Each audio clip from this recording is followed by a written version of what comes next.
Enrique's PSG is known for their fluid rotations, which primarily use Dembele's dropping movements as their main attacking threat, and they punished Liverpool with the same tactic. Yet Arteta's Arsenal couldn't stop these tactics. Let's see what happened for Arsenal. There was a constant battle between PSG's build-up and Arsenal's high press. PSG tried to build up using a back three of two centre-backs and a narrow left-back. They also dropped Vitina deep so that Mendes can go high. Arsenal's front line of three was thus dragged towards PSG's three-man base, and this means there would be space behind the first line of press. PSG targeted this space with movements to overload Rice, who was already marking one of PSG's midfielders. Merino had to be in the left midfield position, and thus there was no one defending the zone. PSG exposed it further by dropping Dembele, and then by quick combinations they bypassed the press. With the single pass, 4 Arsenal players were taken out. Arsenal was clueless against this idea of dynamic occupation of space in early minutes and were punished by a goal as PSG used the same back three to attract the press, and Arsenal was easily stretched by it. Rice was again dragged wide by Rui's movement, and this left the same space exposed.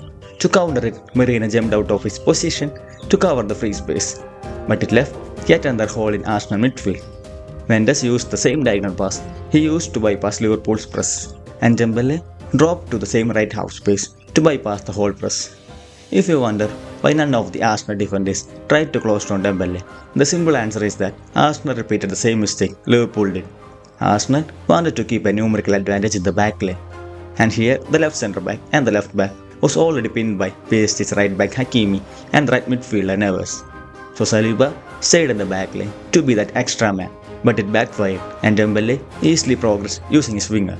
Now obviously, Arsenal's shape will be disrupted, and in addition, Rice joined Timber to double up on Kvaratskhelia, leaving the cutback zone free for Dembele to score an incredible goal. After the first goal, Arsenal improved their press. They maintained the same press at the front with Rice marking Ruiz, but now the centre-back started following Dembele's dropping movements, and it affected PSG's build-up. As Arsenal went for total man-marking everywhere, PSG were restricted entry into central regions. Thus they started playing wide, and there came the most interesting individual battle of the first half. Timber was touched tight to Kvaratskhelia, and he denied him from turning with intense physical pressure from behind.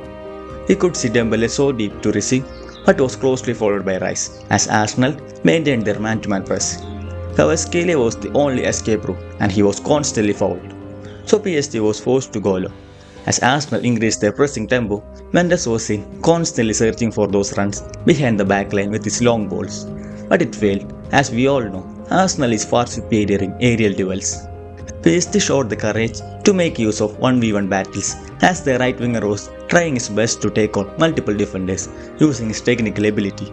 On the other side, Kvaratskhelia was excellent with his dribbling, as he even managed to beat 3 Arsenal players at once. PSG's attack was unpredictable in nature, as we could see the right back acting as a striker to make runs beyond. Despite playing in a false 9 role, Dembele was also threatening Arsenal defense with his runs. PSG's final third attack mostly relied on their close positioning, as they tried to combine with each other to penetrate the backline. Especially after the introduction of Ramos, they had a permanent target man who will stay high, so that the floating players Barcola and Neves could combine together to beat the Arsenal defense. Even when Arsenal stayed compact as a block, Dembele would single-handedly beat the whole block with his sheer brilliance.